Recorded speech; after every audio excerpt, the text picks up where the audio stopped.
Hello everyone and welcome back to Let's Play Final Fantasy IV's Postgame. In the last part, Anthem joined me, and we got through... Edge and... Rosa's trial, thank you. And now it's time for Kane's, but some things I recommend off the top of my head.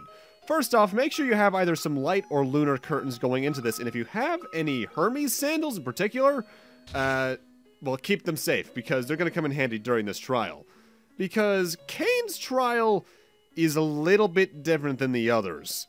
Whereas the others are just tasks about their rough job class or personality traits, like Rose is a white maid that heals people, things of that nature. Kane's is the only trial that actively plays into their story arc and character. Wow, so you're saying the postgame actually has plot? For this one character, yes. And even then, this is more plot that influences his arc in After Years, which is weird given that After Years didn't come out until after the GBA version did. I guess they just used this as a leap-off point. With that said, all the same, in Execution, it's probably my least favorite trial in the game, because what this is a murder mystery with a boss fight at the end. We are here for about 18 minutes of this part, including boss fight. With that said, I do appreciate the perspectives it gives us into how Kane thinks and feels about everything. But there's also a level of, it's not that deep, bro. My best advice I can give you for playing through this yourself, whenever you're in control, talk to everyone, maybe twice just to be safe. And the moment you see a really weird filter over the screen where it turns everything orange and there's some light gleaming down from the corner, at that point you need to head to the inn. On my first playthrough, this was one of the most interesting trials to me, just because, hey, some actual goddamn character trait stuff. But on repeat playthroughs, this is a slog. Ugh. Damn Dragoons. Hey, we're mostly cool. It's just the idiots who fall on the floor all the time. That's you! I've done that more as everything that's not a Dragoon. I don't know what you're talking about. Hey, you've been cute with me as a Dragoon, what, maybe 5, 6 times? And I was a healer for part of those times. I know your health bar. I was watching your health bar. Distant whistling. Either way, the plot here is that some mysterious dude came around, stabbed people with a spear, and apparently, in this universe, for some reason, Dragoons only use spears? You don't have any standard Lancer units? I mean, come on, man, weapon triangle. The weapon triangles don't exist anymore. Yeah, that's true. We almost have a literal weapon triangle system here now that I think about it, because there's Kain right there, who uses a spear, Cecil uses swords. That captain could use an axe, I don't know. Captains frequently use axes. That is true. For whatever reason. And there's the weird filter. Wow, that pops in. Yeah. So are they not questioning the fact that you're a Dragoon? Oh, no, that's actually what the captain's doing, because he's very suspicious of Kain, because something you haven't seen, because you haven't played the game yourself, Kain, despite being the character who's the logo of the game, is kind of a traitorous dude. Hell yeah. When you he's with you for the first portion of the game, through the first dungeon, but then you lose contact with him after some stuff happens, and it's at that point you don't see him again until Fabul in that case. And at that point, he's a boss fight, because he's following his mission more than his friends. And what accentuates this is Rosa is Cecil's girlfriend, wife in the ending, and the three of them were all childhood friends, and Kain also kind of has a thing for her. Oh, look, that's a spear with some sort of tassel on it. Not suspicious at all. Yeah. To suddenly see a spear. Especially one that wasn't there last night, and is apparently covered in blood. I think that's what they imply that red to be, but... It was a ribbon. Yeah. And now to go give this to, I guess, the captain. Although in retrospect, being a dragoon, giving a bloodied spear to someone, kind of a weird connection point there. Oh shit, someone's dead. Why does it look like he fell off the roof? I don't know why. I can picture it. Hold on, let me just get the lamp off the roof. Whoa! In a lot of ways, this is like a bad MMO side quest that has nothing happening in it for most of it. What I'm trying to say is this is a Realm Reborn. I was going to say this is 2.0. Yeah. Except for Hildebrand. Hildebrand's great. You mean that thing I haven't done yet? Just go do it! Listen! I've asked you for the past week. Steps of Nald! In Thenland! Remind me of that after this when we start playing, and I start playing again. Okay, I will! No, you I'm gonna won't. lower my volume now! Okay, we're good. You won't remember. Bitch, I might. And this is where the relationship dynamics between me and Kenny and me and you become very clearly different. Kenny and I, super polite to each other constantly. Bitch, I might be, is ours. Yeah. Yes, I'm a Dragoon child. You can't tell by the dragon-themed face mask? Nope. Although there is some weird incongruencies in this game with character designs, because you may have seen it already, Anthem, but Cecil's battle sprite, for instance, is very different than his on-world sprite. I noticed. I didn't really question it, even though I should have. The distinct reason for that is the in-battle sprite is more so an up-resing redesign of his Super Nintendo battle sprite. Okay. And designing for that matter. Whereas the overworld sprites for all the characters are based off of the, was it the Nomura design or the Yoshitaka Amano design? I think it's the Amano design. And like you can even see it's like I think Kane's dialogue portrait is based off of the Amano art, whereas this is clearly more based off his character art in the SNES version. I love how you just get to walk into the strategy meeting here. With the spear just sitting there. Yeah, it's like not even a carefully contained system. Oh, forensics don't exist. We have magic, and that determines everything. Also, I'll be real, I constantly forget Rose's mother is a real NPC in this game. Because you never need to enter her house at any point in the main game. Because, for perspective Anthem, this is actually the starting town of the game. This is, Baron. Yeah. Which we are knights of. That is the end of that sentence. Oh, what's up, Kane? No nightmares, I know the feeling. It happens. You get used to it. Yeah. I still dream of billiards. Congratulations. You see shit, man. You see shit. Yakuza 3 and 4's billiards do not work, and I'm really hoping 5's work, but the boosted frame rate's still there, so it's probably still going to be a problem. Also, Rose is missing. Yeah. I hope 5's billiards is worse, by the way.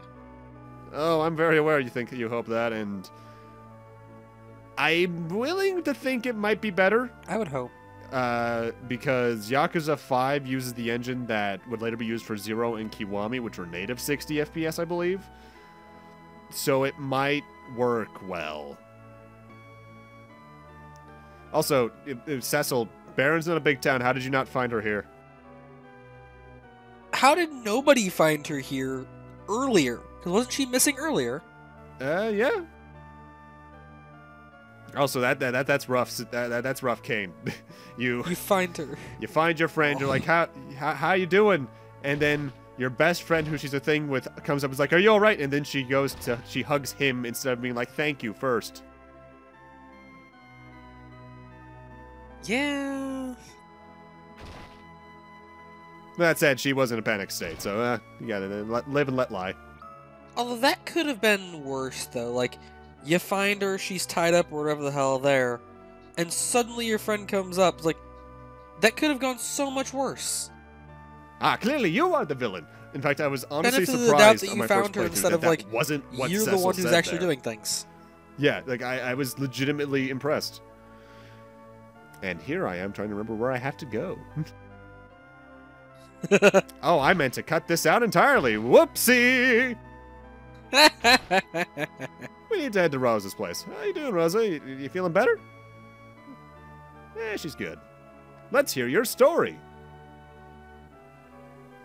Someone calling you when you were sleeping? Eh? A man in black?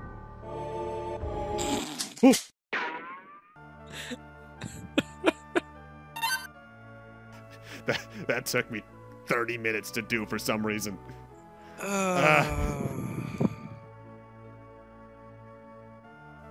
yeah, someone jumped her, potentially literally, if they're another Dragoon, and just took her out when she wasn't looking. But something cried out to her at the same time. Odd. Clues at the scene of the crime. Why didn't we investigate this then? But at the same time, I guess it was night and they don't have flashlights. That does not look like a wound. That looks like the Nobody sigil from Kingdom Hearts. Pretty much.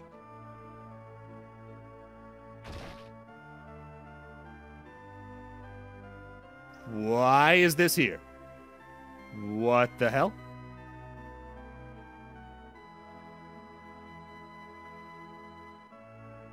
Yeah, technically you have no evidence.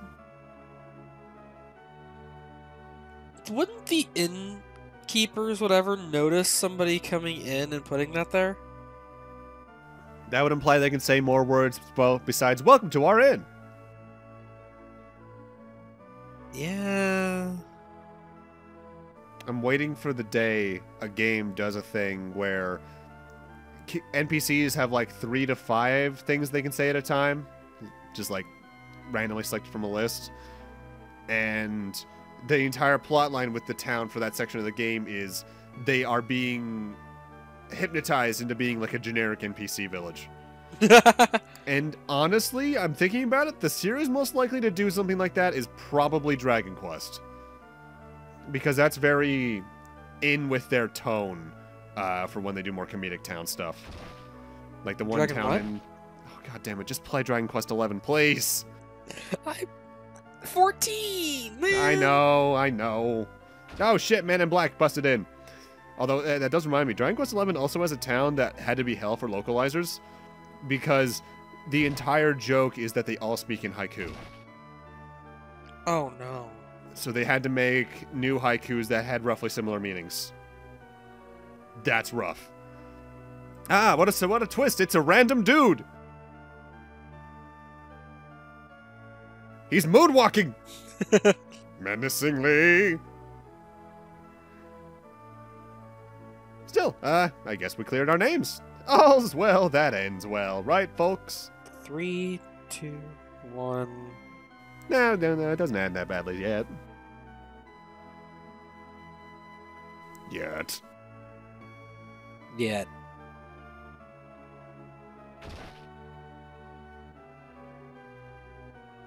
What the? Who's throwing spears in the inn? You know, at that point in time, as soon as I saw that, I would just walk out and just go, nope. Not my job. I'm off clock. Cecil, you all right, buddy? The route to the Devil's Pathway is open? Well, this is not where we should be at all from here. Oh, shit. Cecil, Rosa, you guys all right? Yeah, they're perfectly fine. It's symbolic.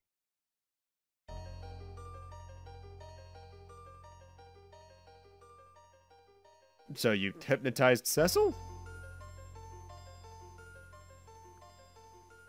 I am you. You are me. We're a happy family. No. Well, this is also a mirror of Cecil's own trial in Mount Ordeals. And you can fight Cecil there, but if you do it, you're kicked out of the trial, I think, until you leave the ruins again, potentially forever. It's just not worth doing it. But instead, we get to fight Dark Kain, who has a completely different field sprite for a reason. Technically speaking, he has 100,000 HP.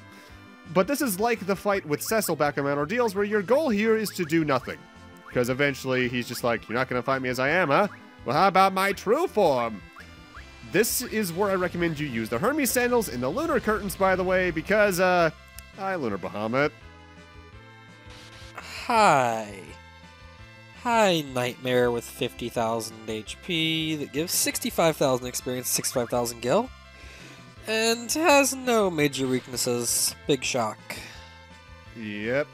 The big thing about this fight is he starts off with the countdown to Mega Flare, so you need to get that Reflect status on you if you can ASAP. Otherwise, your strategy there will be to do essentially what we tried to do during like the Golbez fight or the normal Bahamut fight, where you want to try and have Kane in the air mid-jump when 0 hits. With that said, that is about the only strategy you can do for this fight. Lunar Curtains and Reflect the Mega Flare back at him for generally quad 9s, or at least half of that. And this fight takes a while because of that. Hit it until it dies. Yeah, it's the literal definition of that.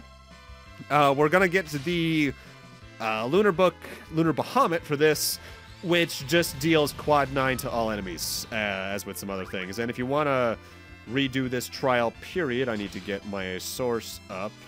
Don't you get a Mega Elixir for doing it the second time? Maybe? That sounds like something this game would do. I believe if you defeat Lunar Bahamut the second time, you get a Mega Elixir, which is nice, but going through this trial again. Yeah. Even with like an emulator fast forward feature, that takes forever.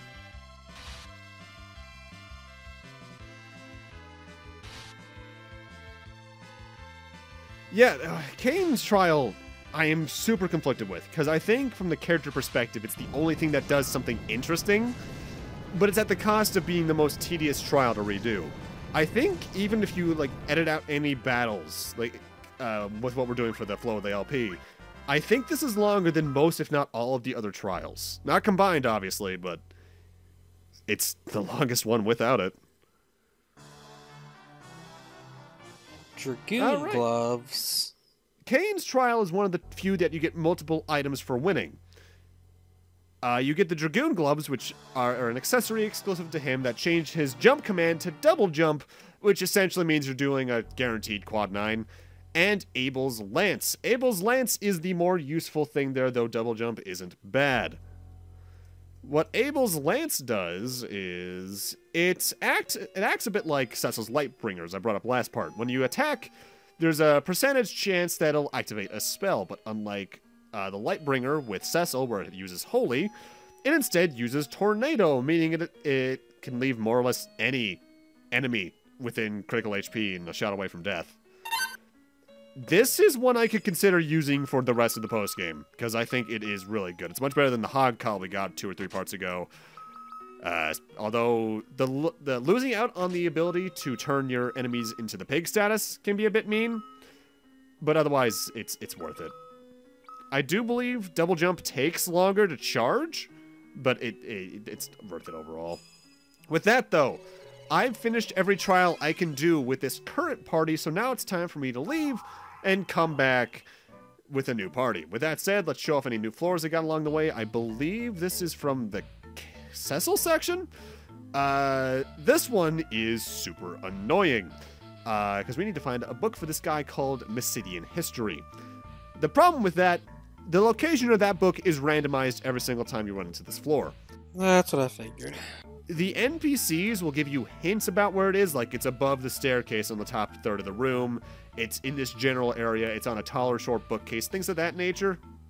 And I think there's only like a list of 10 places in here it can be, period. But it's tedious.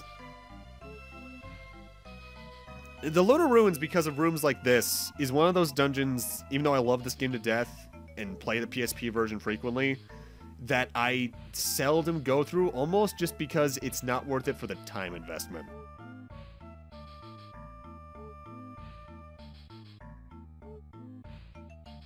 The fact they also just kind of reuse music is a little bit sad as well. Don't get me wrong, I love this game's soundtrack. But I feel some of the best post-game areas are ones that also make sure they have unique music, so that it has more of an impact on your mind in a certain regard. See, most later Final Fantasy games, now that I think about it, that had post-games, and, well, 14 doesn't really have a post-game. It's all post-game, technically speaking. There we go, found you. That took way longer than you would think it should. Yep. I think the shortest amount of time it's taken me to find it in here is maybe 20 seconds, but that was complete luck.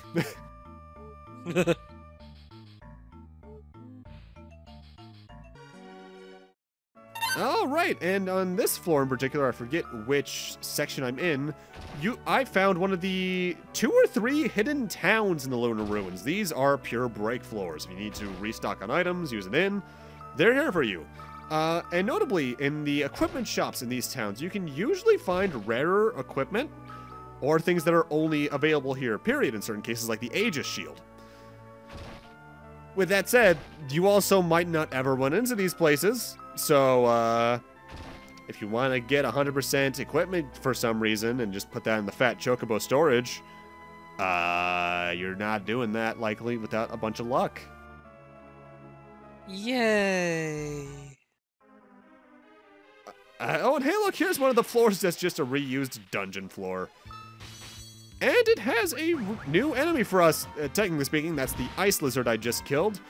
Oh, shit, I brought up the version for the 3D version. Either way, since it's an ice lizard, absorbs ice, weak to fire. I'm not going to trust these drops, so I'm just going to look up the thing real quick. The big problem with fighting that enemy now is that it's meant to be fought when you're in the Tower of Zot earlier, which was a good 15-20 hours a game ago. And the fell turtle that just died there is a little odd in the fact that it has an extremely low amount of HP at just 700.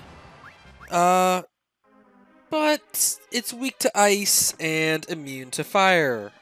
Fantastic. It has a very, very strong physical attack. It can drop a mithril shield, a mithril hammer, high potions, and X potions. Here we are. Ice lizard rather, has 480 HP, 1331 experience points, 289 gil. You're meant to run into that so much earlier in the game. Drops ice arrows, Antarctic winds, Arctic wind, white fangs, and you can steal ice arrows from them. And it takes 4 times damage from ice rod type stuff. This floor is the Sylph Cave room revisit, and it's here that I believe I just got him. You can get Sid's Dragon Claw, or not Sid, Yang's Dragon Claws. With that said, at this point, unless you want to use them for the final Super Boss party, they're not going to get much use. That floor looked like a mystery dungeon layout, and, like, tile set. The entire cave is like that, dude. That is the Sylph Cave. It's awful. Also, that was the Lamia Matriarch, 1100 HP, 2,859 experience points, 247 gil, no elemental weaknesses. You can pig, toad, and mini it if you want to. I don't care to.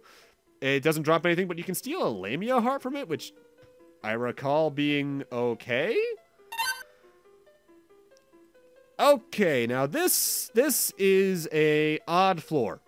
What this is a quiz. Where you... the best way I can describe it is Norman's Gym, almost, from Pokemon Gen 3. Where you sort of choose which way you feel is best to your heart. Like, to become stronger, you either need to train harder or a better weapon. And at the end of this floor, you just get an item dependent on your answers. There are 6 different paths. There's the Path of the Bard, which gives you a Gaia drum and a Giselle whistle. Path of the Monk, which I really like, which gives a golden and silver apple. The Path of the Engineer, which is an alarm clock and a siren. The Path of the Paladin, which is a Mega Elixir. The Path of the Mage, which is a Dry Ether and a Soma Drop. And the Path of the Ninja, which is a Shuriken and a Fuma Shuriken. Personally speaking, I think it's only ever worth it to go for the Path of the Monk and the Path of the Mage for the HP and MP increasing items on their own.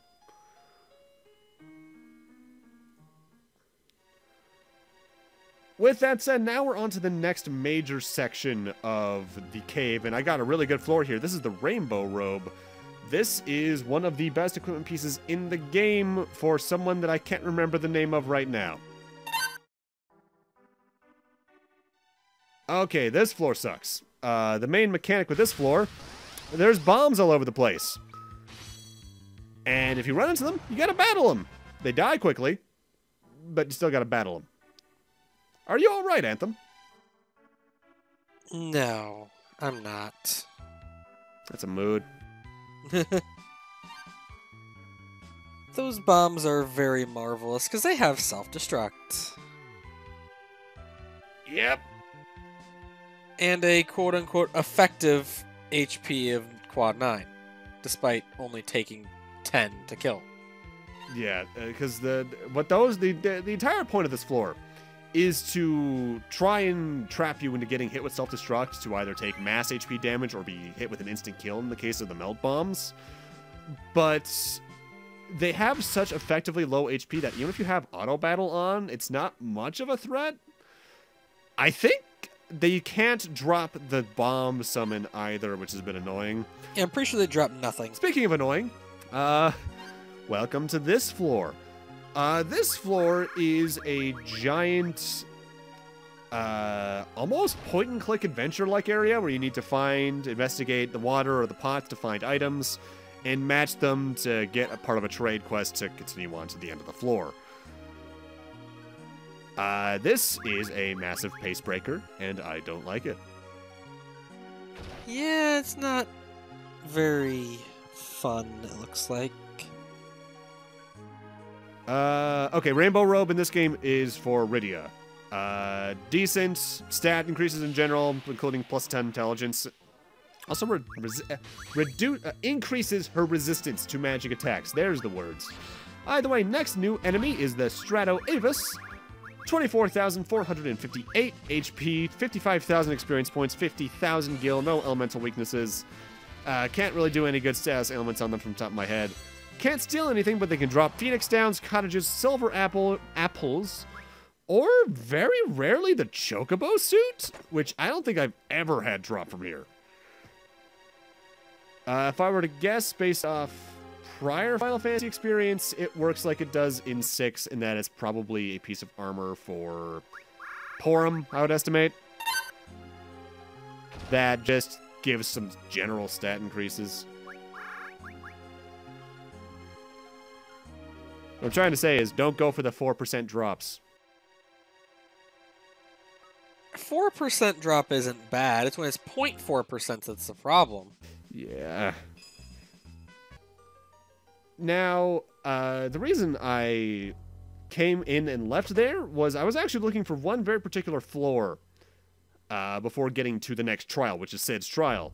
So now I had to go back through the entrance and just backtrack through it. But that's it. We got another new enemy here, the Armored Construct. No, Armored Fiend. Armored Fiend. Armored Fiend. It has 14,000 HP, gives a decent amount of 18.5 thousand XP, drops 7,000 gil, no elemental weaknesses to speak of. It can drop the Cottage, Ogre Killer, Poison Axe, or even the Rune Axe at a 0.4% chance. The Rune Axe ain't bad, at least for the main game, because the thing is with that enemy, you're supposed to run into that at the lair of the Father, the place where you got Bahamut. But I don't think I ever did. Don't you love those small chances of finding things? Yeah. It's kind of the pain in the ass about the Lunar Ruins is whenever you find a floor of remembrance, it's literally just a reused room from one of the main dungeons. Like, this is from the cave to Eblon. And they don't usually change the enemy layouts within them, and because of that, the difficulty curve of this place is sort of all over the place. Yeah, like how there was, 700 HP on things, and then the 14,000 a couple minutes later. Yeah. With that said, on my trek back through with the Cid party to find the floor I was actually looking for on my trek through, I did manage to find one of the other towns in the Lunar Ruins. With that said, I think this doesn't have any real... Oh, wait, no, this one actually does have a functional difference. I think this is where you can get very specific weapons. Yes, the Rising Sun, that is the best boomerang, and the Assassin's Dagger. Yeah, you can get some good stuff here. I recommend at least getting one of all the weapons, depending on who you want to use. Like the Gigant Axe is definitely better than whatever I just had on Sid. Assassin's Dagger is better for, I think, Palom's intellect still? Let's see. Well, actually, it doesn't matter right now because his intellect's, due to my grinding, his intellect's maxed out. But, it's also probably decent for his speed. Yeah, that's decent. Also, you might notice everyone's approaching level 99.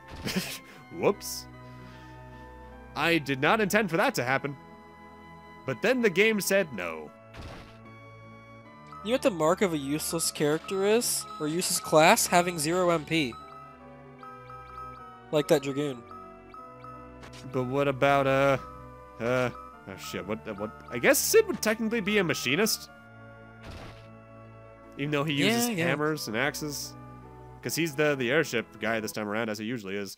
But with that, that's the last new floor I found on the way down to Sid's trial.